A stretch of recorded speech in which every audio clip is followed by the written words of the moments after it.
Hello everyone, welcome back to my channel, and those who are new on this channel, please do not forget to subscribe our amazing channel.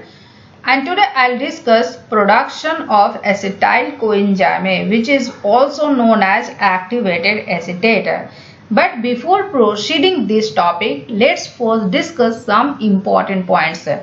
Living cells की अगर बात करें तो living cells are of two types. Living cells कितने तरह के होते हैं? लिविंग सेल्स दो तरह के होते हैं और इनका बेसिस क्या है? On the basis of mode through which they obtain energy. और लिविंग बींग्स में एनर्जी किस फॉर्म में आती है? लिविंग बींग्स में एनर्जी जो आती है वो एटीपी के फॉर्म में आती है. So on the basis of mode through which they obtain energy, living cells are of two types. First one जो होता है वैसे सेल्स होते हैं जो एटीपी या एनर्जी फर्मेंटेशन के थ्रू ऑब्टेन करते हैं. Means they obtain energy bye fermentation and energy means ATP. Means वैसे सेल्स जो एटीपी फर्मेंटेशन के थ्रू ऑब्टेन करते हैं. फर्मेंटेशन क्या होता है? Fermentation is the breakdown of glucose in the absence of oxygen. Oxygen के एब्सेंस में जब ग्लूकोज का ब्रेकडाउन होता है तो उस प्रोसेस को क्या बोलते हैं? उस प्रोसेस को बोलते हैं फर्मेंटेशन. तो फर्मेंटेशन कैसे होता है? ग्लूकोज कन्वर्ट होता है पायरुवेट में. अब ये पायरुवेट का एनारोबिक कंडीशन में दो फेट है. या तो वो लैक्टिक एसिड बनाएगा या फिर इथाइल अल्कोहल बनाता है. क्या बनाता है? या तो लैक्टिक एसिड बनाएगा या तो अल्कोहल बनाएगा. ग्लूकोज से पायरुवेट जिस प्रोसेस के थ्रू होता है उस प्रोसेस को बोलते हैं ग्लाइकोलिसिस. क्या बोलते हैं? ग्लाइकोलिसिस.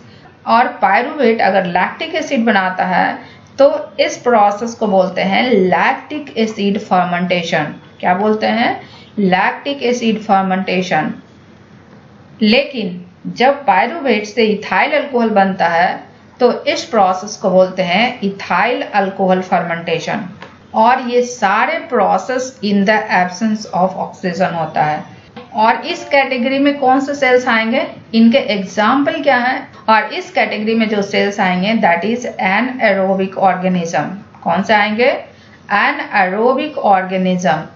एनएरोबिक ऑर्गेनिज्म का बेस्ट एग्जाम्पल है anaerobic bacteria and yeast. Second type का जो सेल है they obtain energy from oxidation of organic fuels to carbon dioxide and water. क्या है? They obtain energy by oxidation of organic fuels to carbon dioxide and water. Organic fuels में क्या आएंगे? Organic fuels में आएंगे glucose या फिर कोई अदर कार्बोहाइड्रेट या फैटी एसिड्स या फिर अमाइनो एसिड्स. और ये जो प्रोसेस होगा किस कंडीशन में? इन द प्रेजेंस ऑफ ऑक्सीजन. क्या होगा? इन द प्रेजेंस ऑफ ऑक्सीजन. इसमें क्या होगा? ग्लूकोज पहले कन्वर्ट होगा पायरुवेट में. अब यहाँ पे ट्विस्ट ये है कि ये pyruvate directly citric acid cycle में इंटर नहीं करेगा. सिट्रिक एसिड साइकिल में इंटर करने के लिए इस पायरुवेट का एक्टिवेशन होता है. और एक्टिवेशन होता है तो वो बनाता है एसिटाइल कोएंजाइम ए. अब ये एसिटाइल कोएंजाइम ए सिट्रिक एसिड साइकिल में जाएगा. किस में जाएगा? सिट्रिक एसिड साइकिल में जाएगा और ये बनाएगा कार्बन डाइऑक्साइड. और इस ऑक्सीडेशन में जो एनर्जी रिलीज होते हैं वो कंजर्व होते हैं NADH एंड FADH2 के फॉर्म में. किसके फॉर्म में? NADH एंड FADH2 के फॉर्म में. एंड कुछ एनर्जी ATP के फॉर्म में भी रिलीज होते हैं. अब जो NADH है एंड FADH2 है ये अपना इलेक्ट्रॉन ट्रांसफर करते हैं ऑक्सीजन को.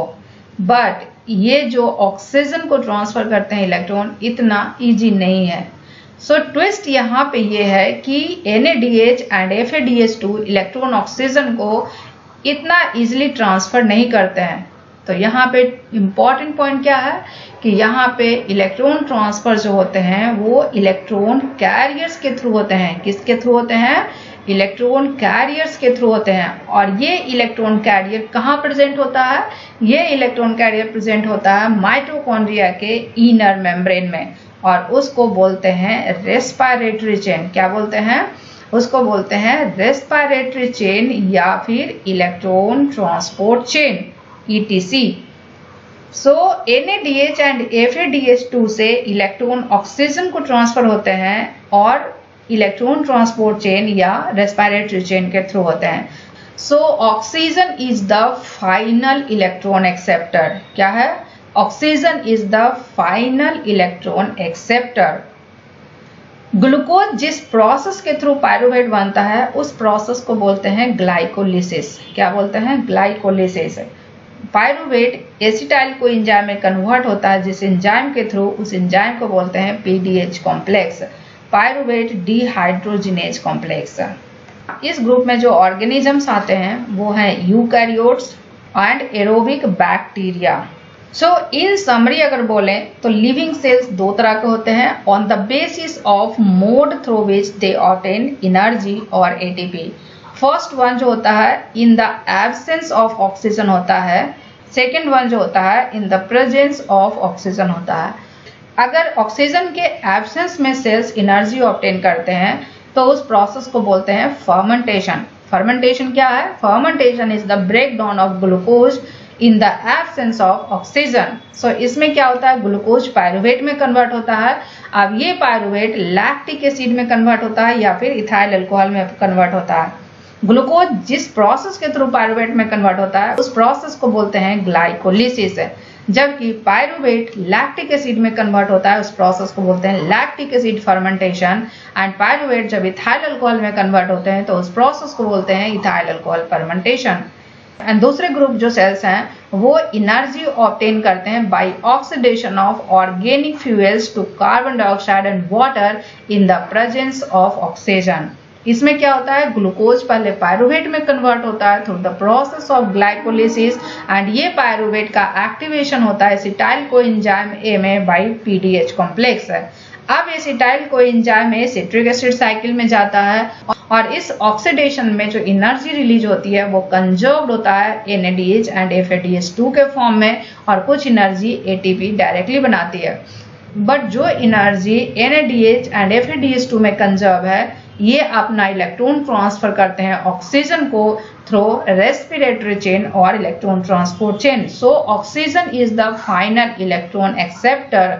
सो इतना डिस्कस करने का मेन पर्पस क्या है? इन दोनों टाइप्स में जो कॉमन चीज है दैट इज ग्लाइकोलिसिस। ग्लाइकोलिसिस ऐसा प्रोसेस है जो कि इन द एब्सेंस ऑफ ऑक्सीजन में भी हो रहा है, इन द प्रेजेंस ऑफ ऑक्सीजन में भी हो रहा है। बट ग्लाइकोलिसिस के लिए ऑक्सीजन की जरूरत नहीं पड़ती है।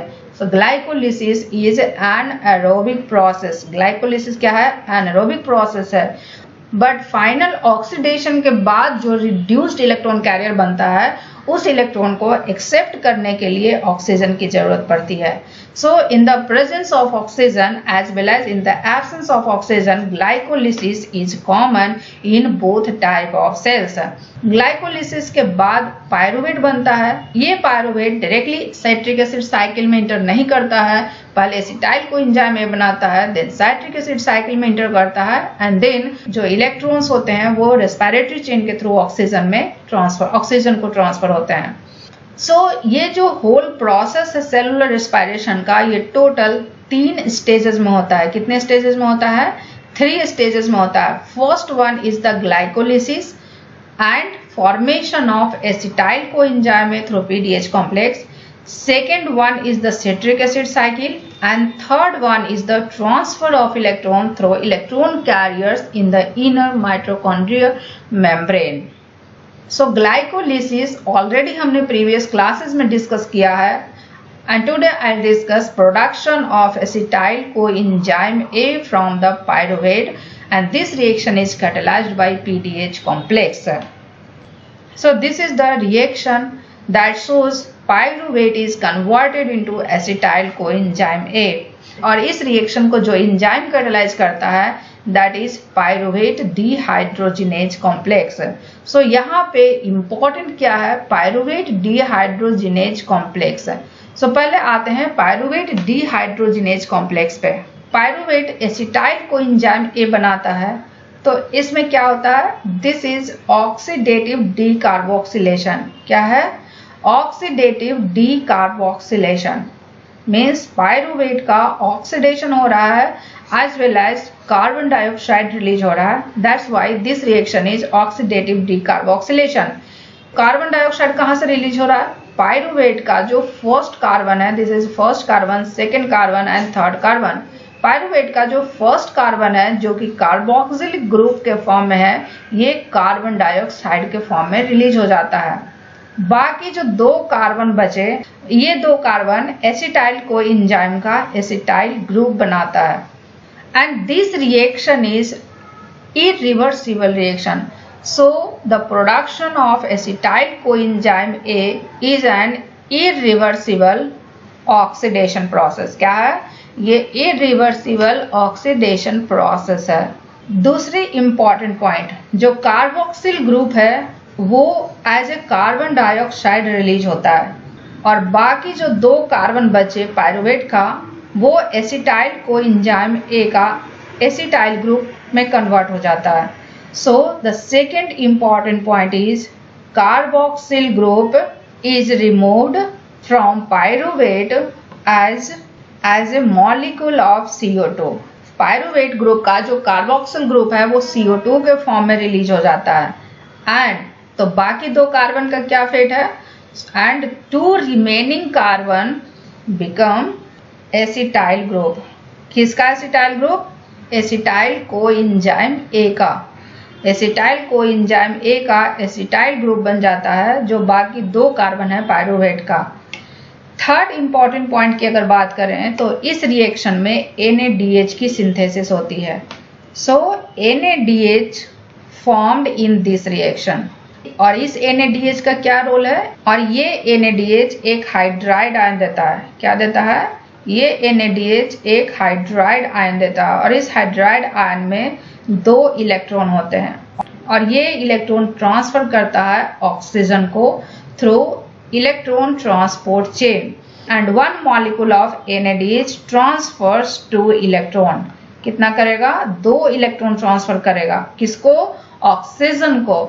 सो जब एक मॉलिक्यूल NADH दो इलेक्ट्रॉन को ट्रांसफर करता है ऑक्सीजन को, तो उस ट्रांसफर से 2.5 ATP की सिंथेसिस होती है। कितने ATP की सिंथेसिस होती है, 2.5 ATP की सिंथेसिस होती है। मीन्स एक NADH से 2.5 ATP की सिंथेसिस होती है जब ये अपना इलेक्ट्रॉन ट्रांसफर करता है ऑक्सीजन को।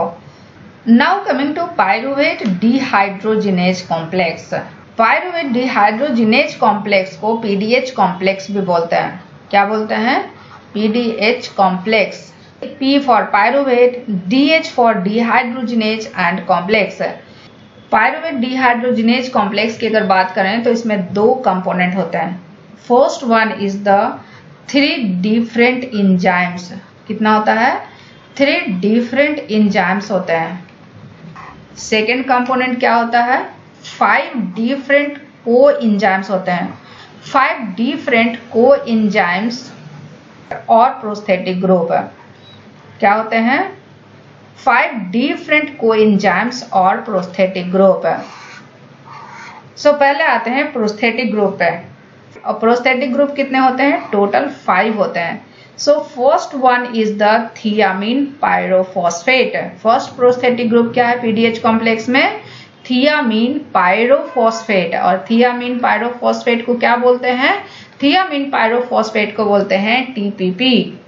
और इसका इंपॉर्टेंट कंपोनेंट्स है vitamin and that vitamin is thiamine. क्या है, थियामीन। सेकेंड कोएंजाइम की अगर बात करें, सेकेंड कोएंजाइम और प्रोस्थेटिक ग्रुप की बात करें, so that is flavin adenine dinucleotide. Flavin adenine dinucleotide. Flavin adenine dinucleotide को FAD लिखते हैं। और इस कोएंजाइम का जो इम्पोर्टेंट विटामिन कंपोनेंट है दैट इज राइबोफ्लैविन। क्या है? राइबोफ्लैविन। थर्ड वन की अगर बात करें तो third one is coenzyme A. Coenzyme A को कोएंजाइम ए सिंपली लिखते हैं या फिर कोएंजाइम ए SH लिखते हैं। SH क्या है? थियोल ग्रुप है। ये लिखने का पर्पस ये है कि इस थियोल ग्रुप के रोल को एम्फेसाइज करना। कोएंजाइम ए का इम्पॉर्टेंट विटामिन कंपोनेंट है दैट इज पैंटोथेनिक एसिड। क्या है? Pantothenic acid. Now coming to fourth one. Fourth one is nicotinamide adenine dinucleotide. Fourth one क्या है? Nicotinamide adenine dinucleotide. Nicotinamide adenine dinucleotide को NAD लिखते हैं और इनका जो इम्पॉर्टेंट विटामिन कंपोनेंट है दैट इज नियासिन। क्या है? Niacin. Now coming to fifth component. Fifth component की अगर बात करें सो फिफ्थ कोएंजाइम की अगर बात करें इट इज द लिपोएट। क्या है? लिपोएट। लिपोएट को लिपोइक एसिड भी बोलते हैं। सो PDH कॉम्प्लेक्स में टोटल 5 डिफरेंट कोएंजाइम्स या प्रोस्थेटिक ग्रुप हैं। First one is the thiamine pyrophosphate that is TPP। Second one is the flavin adenine dinucleotide that is FAD। Third one is the coenzyme A that is coenzyme A या coenzyme SH। Fourth one is the nicotinamide adenine dinucleotide that is NAD and fifth one is the lipoate और lipoic acid. अगर इसे ध्यान से देखें out of 5 coenzymes और prosthetic group 4 coenzymes में vitamins play an important component. Means PDH complex के लिए vitamin plays a vital component. So PDH complex के लिए vitamins are the vital component. क्या है? Vitamins are the vital component. Vitamins are the vital component. TPP का क्या role है? TPP क्या करता है? कार्ब एनायन को स्टेबिलाइज करता है। क्या करता है? कार्ब एनायन को स्टेबिलाइज करता है। और ये स्टेबिलाइजेशन कैसे होता है? ये जो कार्ब एनायन होता है ये 2 कार्बन का कार्ब एनायन होता है और ये 2 कार्बन के कार्ब एनायन को रेजोनेंस स्टेबिलाइजेशन के थ्रू स्टेबिलाइज करने का काम कौन करता है? TPP। FAD एंड NAD जो है इलेक्ट्रॉन कैरियर्स का काम करता है। Now coming to coenzyme A. Coenzyme की अगर स्ट्रक्चर की बात करें तो कोएंजाइम ए में 3 कंपोनेंट होते हैं। First one is the pantothenic acid. Second one is the modified ADP that is 3' phosphoadenosine diphosphate. ये कंपोनेंट जो है ये ADP है। क्या है? एडिनोसिन डाइफॉस्फेट है। बट ये नॉर्मल ADP नहीं है। यहाँ के इस ADP के 3' पे फॉस्फोराइलेशन है। So this is modified ADP। Modified ADP क्या हुआ? 3' phosphoadenosine diphosphate. Now the third component is beta mercaptoethylamine. So overall अगर इसके स्ट्रक्चर की बात करें तो पैंटोथेनिक एसिड के एक एंड पे OH ग्रुप होता है और दूसरे एंड पे COOH ग्रुप होता है। पैंटोथेनिक एसिड का जो OH ग्रुप है वो ADP के साथ फॉस्फेट ईस्टर बॉन्ड बनाता है। क्या बनाता है? फॉस्फेट ईस्टर बॉन्ड बनाता है। जबकि पैंटोथेनिक एसिड का जो कार्बोक्सिलिक ग्रुप है वो बीटा मर्कैप्टोइथाइल एमीन के साथ एमाइड लिंकेज बनाता है। क्या बनाता है? एमाइड लिंकेज बनाता है। एमाइड लिंकेज क्या हुआ? CONH2 is the amide linkage and this is the phosphate Easter bond. ये क्या है? ये फॉस्फेट ईस्टर बॉन्ड है। अब इम्पॉर्टेंट पॉइंट क्या है कोएंजाइम ए के बारे में कि कोएंजाइम का जो इंड है उस पे SH ग्रुप होता है। SH ग्रुप क्या है? थियोल ग्रुप है और ये thiol group reactive thiol group है। कैसा थियोल ग्रुप है? और ये thiol group reactive thiol group है और ये जो बॉन्ड है इस बॉन्ड को बोलते हैं थियो ईस्टर बॉन्ड। क्या बोलते हैं? इस बॉन्ड को बोलते हैं थियो ester bond. Means coenzyme A का जो बीटा मर्कैप्टोइथाइल एमीन है, बीटा मर्कैप्टोइथाइल एमीन है, उसका जो एंड है वो उस पे रिएक्टिव थियोल ग्रुप है और ये थियोल ग्रुप थियोईस्टर बॉन्ड बनाता है। और ये जो थियोईस्टर बॉन्ड है, इस थियोईस्टर बॉन्ड का high acyl group transfer potential होता है। क्यों? क्योंकि इस थियोईस्टर बॉन्ड का जो standard free energy of hydrolysis है वो काफी ज्यादा है। क्या है? Standard free energy of hydrolysis ज्यादा होने की वजह से इस थियोईस्टर बॉन्ड का high acyl group transfer potential है। मींस ये एसाइल ग्रुप को किसी भी एक्सेप्टर मॉलिक्यूल को डोनेट कर सकता है। जब एसाइल ग्रुप इस थियोल ग्रुप से बॉन्ड बनाता है then it is known as acetyl coenzyme A. और जब ये एसिटाइल ग्रुप कोएंजाइम ए के साथ अटैच होता है तो इस एसिटाइल ग्रुप को बोलते हैं एक्टिवेटेड एसिटाइल ग्रुप। क्या बोलते हैं? एक्टिवेटेड एसिटाइल ग्रुप, या फिर एक्टिवेटेड एसीटेट बोलते हैं, एक्टिवेटेड एसीटेट बोलते हैं, या फिर एक्टिवेटेड एसीटेट बोलते हैं। So this is the importance of coenzyme A. Now coming to lipoate. अगर लिपोएट की बात करें, ये जो लिपोएट है इट इज प्रोस्थेटिक ग्रुप। ये क्या है? ये प्रोस्थेटिक ग्रुप है। किसका? E2 का। E2 किसका? E2 ऑफ PDH कॉम्प्लेक्स का। PDH कॉम्प्लेक्स का जो E2 है उसका प्रोस्थेटिक ग्रुप है लिपोएट। और ये लिपोएट दो फॉर्म में रहता है। First one is the oxidized form, second one is the reduced form. Oxidized form में क्या होता है? ये डाइसल्फाइड बॉन्ड के फॉर्म में रहता है। This is disulphide bond. जबकि रिड्यूस्ड फॉर्म में क्या होता है? ये डाइसल्फाइड बॉन्ड रिड्यूस होता है और ये दो थियोल ग्रुप बनाता है। क्या बनाता है? दो थियोल ग्रुप बनाता है। Means it is dithiol. इसका मतलब क्या हुआ कि लिपोएट में ऑक्सीडेशन का भी कैपेसिटी है एंड रिडक्शन का भी कैपेसिटी है। So because of the capacity to undergo oxidation reduction, it acts as carrier for both hydrogen and acetyl group. इसका मतलब क्या हुआ? It acts as carrier of both hydrogen and acetyl group. Hydrogen and acetyl group दोनों के लिए ये career का काम करता है। Now coming to 3 different enzymes of pyruvate dehydrogenase complex. Pyruvate dehydrogenase complex में 3 डिफरेंट इंजाइम्स होते हैं। कितने इंजाइम्स होते हैं? 3 डिफरेंट इंजाइम्स होते हैं। फर्स्ट वन की अगर बात करें तो first one is the pyruvate dehydrogenase. First one क्या है? पायरुवेट डिहाइड्रोजिनेज है। और पायरुवेट डिहाइड्रोजिनेज को E1 बोलते हैं। पीडीएच की अगर दूसरे इंजाइम की अगर बात करें तो इट इज डाइहाइड्रोलाइपोइल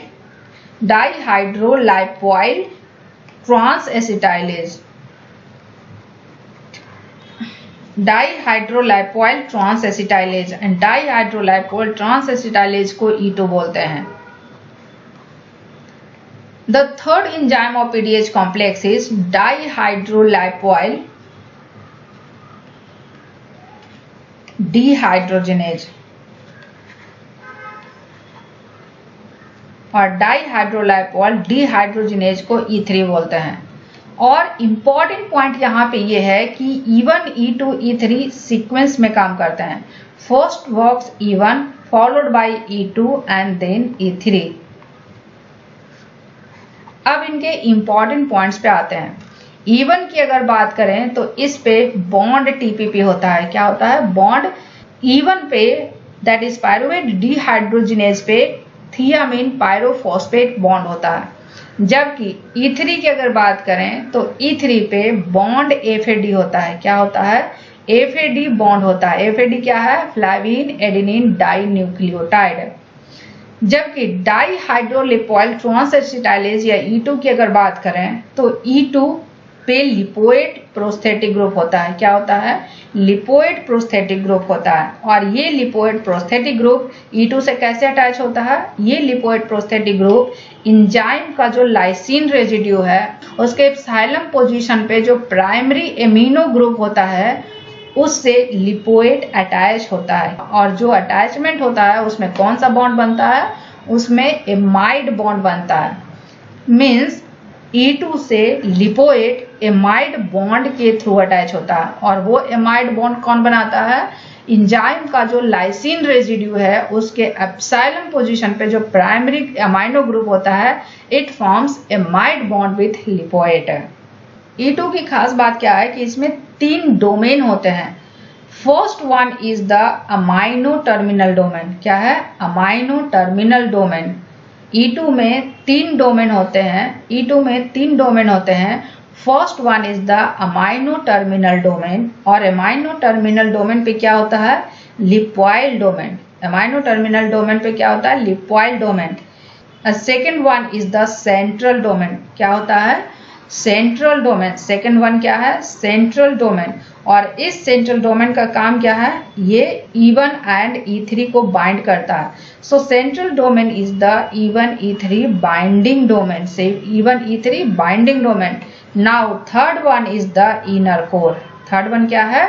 इनर कोर। और इनर कोर को क्या बोलते हैं? Acyl transferase domain. क्या बोलते हैं?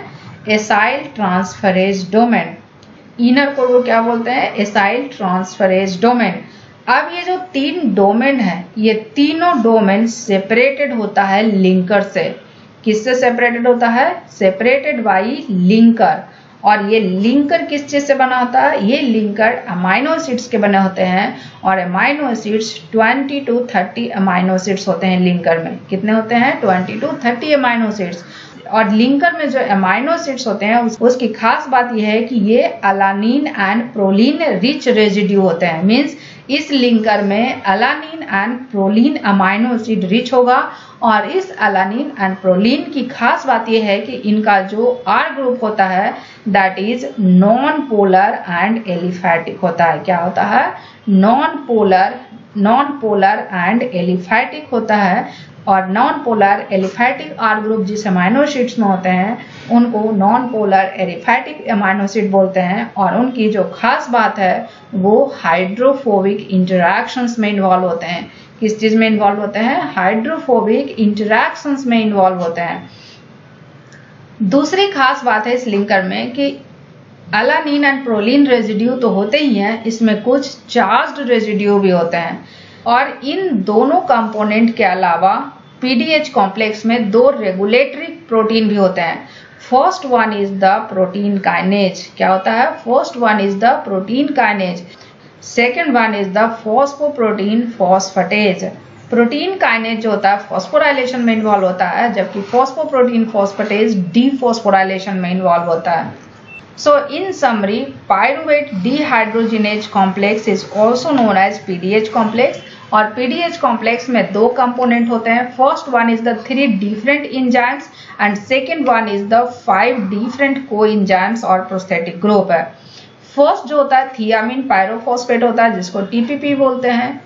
TPP का इंपॉर्टेंट काम होता है कार्बन आयन स्टेबिलाईजेशन, जो कि 2 कार्बन का होता है, और वो स्टेबिलाईजेशन रिजोनेंस स्टेबिलाईजेशन होता है। Second one is the flavin adenine dinucleotide that is FAD। Third one is the coenzyme A। Fourth one is the nicotinamide adenine dinucleotide and fifth one is the lipoid और lipoic acid. Flavin adenine dinucleotide and nicotinamide adenine dinucleotide are reduced electron carrier. And coenzyme जो होता है acetyl group के activation में involve होता है। And fifth one is the lipoid, और ये लिपोइड पीडीएच कॉम्प्लेक्स के E2 से बाइंड होता है। Now coming to 3 different enzymes of PDH complex. PDH complex में 3 डिफरेंट इंजाइम्स होते हैं। First one is the pyruvate dehydrogenase जिसको E1 बोलते हैं। और E1 की कैरेक्टरिस्टिक फीचर ये है कि E1 से TPP बॉन्ड होता है।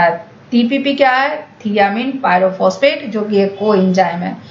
Second one is the dihydrolipoid transacetylase जिसको E2 बोलते हैं। एंड E2 से लिपोइड बॉन्ड होता है। Lipoid is the prosthetic group, और ये प्रोस्थेटिक ग्रुप E2 से बॉन्ड होता है through amide bond.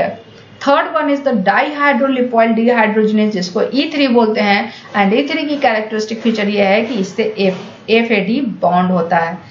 Now coming to dihydrolipoyl transacetylase that is E2। अगर E2 की बात करें तो E2 में 3 फंक्शनल डोमेन होता है। First one is the amino terminal domain जिसको लिपोइल डोमेन बोलते हैं। और इस लिपोइल डोमेन में लिपोइल लाइसिन रेजिड्यू प्रेजेंट होता है। Second one is the central domain, और ये सेंट्रल डोमेन और E2 का सेंट्रल डोमेन जो होता है E1 E3 बाइंडिंग डोमेन होता है। Third one is the inner core को एसिटाइल ट्रांसफरेज डोमेन भी बोलते हैं। और ये तीनों फंक्शनल डोमेन जो होता है E2 का, ये लिंकर से सेपरेटेड होता है और उस लिंकर में 20 to 30 अमाइनो एसिड्स होते हैं जो कि alanine and proline rich residue है जो कि हाइड्रोफोबिक इंटरेक्शंस में इन्वॉल्व होता है। और इसके अलावा इसमें चार्ज रेजिड्यू भी होते हैं। पीडीएच कॉम्प्लेक्स में दो कंपोनेंट के अलावा दो रेगुलेटरी यूनिट भी होते हैं। First one is the protein kinase, second one is the phosphoprotein phosphatase. Protein kinase क्या करता है, फॉस्फोराइलेशन में इन्वॉल्व होता है, जबकि फॉस्फोप्रोटीन फॉस्फेटेज डीफॉस्फोराइलेशन में इन्वॉल्व होता है। Now coming to reaction mechanism of PDH complex. So first question is PDH complex कौन सा रिएक्शन परफॉर्म करता है। पीडीएच कॉम्प्लेक्स ऑक्सीडेटिव डीकार्बोक्सिलेशन करता है, किसका, पायरुवेट का। और जब पीडीएच कॉम्प्लेक्स पायरुवेट का ऑक्सीडेटिव डीकार्बोक्सिलेशन करता है तो वो क्या बनाता है, acetyl coenzyme A. So PDH complex pyruvate का ऑक्सीडेटिव डीकार्बोक्सिलेशन करता है और एसिटाइल कोएंजाइम ए बनाता है। और ये जो ऑक्सीडेटिव डीकार्बोक्सिलेशन है it is completed in 5 steps. कितने स्टेप्स में कंप्लीट होता है, it is completed in 5 steps. First step की अगर बात करें तो फर्स्ट स्टेप जो होता है पायरुवेट डीहाइड्रोजिनेज से होता है। फर्स्ट स्टेप जो होता है पीडीएच कॉम्प्लेक्स का पायरुवेट डीहाइड्रोजिनेज से होता है जिसको E1 भी बोलते हैं। अब फर्स्ट स्टेप में क्या होता है, फर्स्ट स्टेप में पायरुवेट टीपीपी से बॉन्ड होता है। और जब पायरुवेट टीपीपी से बॉन्ड होता है तो यहाँ पे दो इवेंट होते हैं। फर्स्ट वन क्या होता है, पायरुवेट का जो कार्बोक्सिल ग्रुप है ये CO2 के फॉर्म में रिलीज हो गया। एंड द नेक्स्ट इवेंट क्या है, पायरुवेट का अगर कार्बोक्सिल ग्रुप रिमूव हो गया तो बचा क्या, 2 कार्बन। अब ये 2 कार्बन जो बचा उसका जो से this is the first carbon, this is the second carbon and this is the third carbon. So pyruvate का जो 2 कार्बन बचा उसके सेकेंड कार्बन टीपीपी से बॉन्ड होगा और किस फॉर्म में बॉन्ड होगा, हाइड्रोक्सी इथाइल ग्रुप के फॉर्म में टीपीपी से बॉन्ड होगा। नाउ सेकेंड स्टेप में क्या होगा, सेकेंड स्टेप भी कैटालाइज होगा पायरुवेट डीहाइड्रोजिनेज से। मीन्स सेकेंड स्टेप भी E1 एंजाइम से ही कैटालाइज होगा। सेकेंड स्टेप में क्या होगा, सेकेंड स्टेप में हाइड्रोक्सी इथाइल ग्रुप जो टीपीपी से बॉन्ड है इसका ऑक्सीडेशन होगा। क्या होगा, इसका ऑक्सीडेशन होगा। और इस ऑक्सीडेशन में 2 इवेंट्स होते हैं। क्या होते हैं, 2 इवेंट्स होते हैं। फर्स्ट इवेंट की अगर बात करें तो क्योंकि ये ऑक्सीडेशन प्रोसेस है, ऑक्सीडेशन में इलेक्ट्रॉन रिमूव होते हैं। सो ये जो इलेक्ट्रॉन रिमूव हुए इसका क्या होगा, ये जो इलेक्ट्रॉन रिमूव हुए ये क्या करेगा, dihydrolipoyl transacetylase that is E2 जो हुआ उसका जो लाइपोइल ग्रुप है उसमें डाइसल्फाइड बॉन्ड प्रेजेंट होते हैं और इस डाइसल्फाइड बॉन्ड को रिड्यूस करता है। क्या करता है, ये जो इलेक्ट्रॉन रिमूव हुआ ये डाइसल्फाइड बॉन्ड को रिड्यूस करता है। और जब डाइसल्फाइड बॉन्ड रिड्यूस होगा तो क्या बनाएगा, डाइसल्फाइड बॉन्ड रिड्यूस होगा तो ये 2 थियोल ग्रुप बनाएंगे। नाउ सेकेंड स्टेप में क्या होगा कि ये जो हाइड्रोक्सी इथाइल ग्रुप है ये ऑक्सीडाइज हो गया किस चीज में, एसिटाइल ग्रुप में। एसिटाइल ग्रुप में ये ऑक्सीडाइज हो गया। अब ये एसिटाइल ग्रुप क्या होगा कि 2 थियोल ग्रुप जो बना उसमें से एक थियोल ग्रुप पे अटैच हो जाएगा। और ये अटैच किस चीज से होगा, ये अटैच होगा थ्रू ईस्टर बॉन्ड। ये अटैच होगा ईस्टर बॉन्ड के थ्रू। नाउ द थर्ड स्टेप किस एंजाइम से कैटालाइज होगा, थर्ड स्टेप होगा पीडीएच कॉम्प्लेक्स के E2 एंजाइम से that is dihydrolipoyl transacetylase. और इस स्टेप में क्या होगा, ये जो एसिटाइल ग्रुप थियोल ग्रुप से अटैच है ये एसिटाइल ग्रुप ट्रांसफर होगा कोएंजाइम ए पे। जब एसिटाइल ग्रुप कोएंजाइम ए पे ट्रांसफर होगा तो वो क्या बनाएगा, acetyl coenzyme A. That's why the enzyme is known as dihydrolipoyl transacetylase, क्योंकि ये ट्रांस स्टेरिफिकेशन करता है। और ये एसिटाइल कोएंजाइम ही प्रोडक्ट है। क्या है, प्रोडक्ट है। और जब ये प्रोडक्ट बन गया तो फिर बाकी रिएक्शन में क्या होगा, बाकी रिएक्शन में अब इस एंजाइम का रीजनरेशन होगा। सो यहाँ पे क्या है, 2 थियोल ग्रुप है लेकिन ओरिजिनल फॉर्म में क्या होता है, डाइसल्फाइड बॉन्ड होता है। सो जो फोर्थ स्टेप होगा, इस थियोल ग्रुप का फिर से ऑक्सीडेशन होगा, मीन्स थियोल ग्रुप को ऑक्सीडाइज करेगा डाइसल्फाइड बॉन्ड में, और थियोल ग्रुप किस में है, डाइहाइड्रोलिपोइल में। सो जो ऑक्सीडेशन हो रहा है किसका हो रहा है, डाइहाइड्रोलिपोइल के जो थियोल ग्रुप है उसका हो रहा है। That's why the enzyme is known as dihydrolipoyl dehydrogenase for oxidation. So E3 क्या करता है, जो दो थियोल ग्रुप है उससे हाइड्रोजन ट्रांसफर करता है FAD को, और FADH2 बनाता है। मीन्स अब इसमें क्या होगा, थियोल ग्रुप डाइसल्फाइड बॉन्ड में कन्वर्ट हो गया, मीन्स अब ये E2 enzyme another round of catalysis के लिए रेडी हो गया। अब ये FADH2 क्या करेगा, FADH2 क्या करेगा, हाइड्रोजन ट्रांसफर करेगा NAD+ को, और NAD+ को जब करेगा तो वो NADH एंड H+ बनाएगा। So this is the overall reaction mechanism of PDH complex, which catalyzes oxidative decarboxylation of pyruvate to form acetyl coenzyme A. Now coming to the summary of oxidative decarboxylation, which is catalyzed by pyruvate dehydrogenase complex. First one is the pyruvate. The product of glycolysis is converted to acetyl coenzyme A, the starting material for citric acid cycle by pyruvate dehydrogenase complex. Means pyruvate जो कि glycolysis का product है, ये convert हो जाता है acetyl coenzyme ए में, और एसिटाइल कोएंजाइम ए क्या है, सिट्रिक एसिड साइकिल का स्टार्टिंग मटेरियल है, और ये रिएक्शन किस एंजाइम से कैटालाइज होता है, और ये रिएक्शन जिस एंजाइम से कैटालाइज होता है उस एंजाइम को बोलते हैं pyruvate dehydrogenase complex. Second point की अगर बात करें तो PDH complex is composed of multiple copies of 3 enzymes. PDH complex जो होता है वो 3 एंजाइम्स के मल्टीपल कॉपीज से बने होते हैं। फर्स्ट एंजाइम क्या है, पायरुवेट डिहाइड्रोजिनेज, जिसको E1 बोलते हैं, और इसका कैरेक्टरिस्टिक फीचर क्या है कि इस पे टीपीपी बॉन्ड होता है। पीडीएच कॉम्प्लेक्स का जो E1 है उससे टीपीपी बॉन्ड होता है। सेकेंड एंजाइम क्या है, डाइहाइड्रोलिपोइल ट्रांसएसिटाइलेज, जिसको E2 बोलते हैं, और E2 की कैरेक्टरिस्टिक फीचर क्या है कि इससे लिपोइल ग्रुप बॉन्ड होता है। Now the third enzyme is dihydrolipoyl dehydrogenase, जिसको E3 भी बोलते हैं, और E3 की कैरेक्टरिस्टिक फीचर ये है कि इस पे cofactor FAD and NAD bond होते हैं। Now the third point is E1 catalyzes first the decarboxylation of pyruvate producing hydroxyethyl TPP, and then the oxidation of hydroxyethyl group to an acetyl group. The electrons from this oxidation reduce the disulfide of lipoate bond to E2, and acetyl group is transferred to thioester linkage with one SH group with one SH group of reduced lipoid. E1 क्या करता है, decarboxylation करता है pyruvate का, और pyruvate का जब decarboxylation होता है तो हाइड्रोक्सी इथाइल टीपीपी बनता है।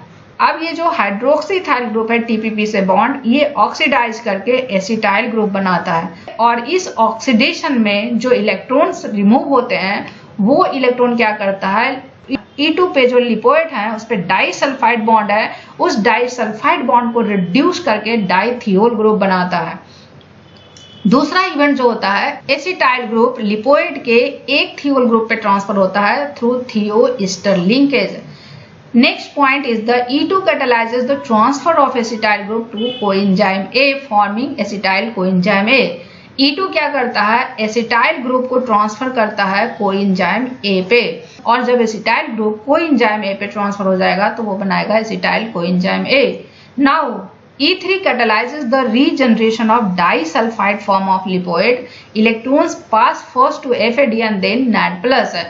E3 का काम क्या है, regeneration of oxidized form of lipoid, और इस ऑक्सीडाइज्ड फॉर्म ऑफ लिपोइड को रीजनरेट करने में इलेक्ट्रॉन पास करता है पहले FAD को एंड देन NAD+ को।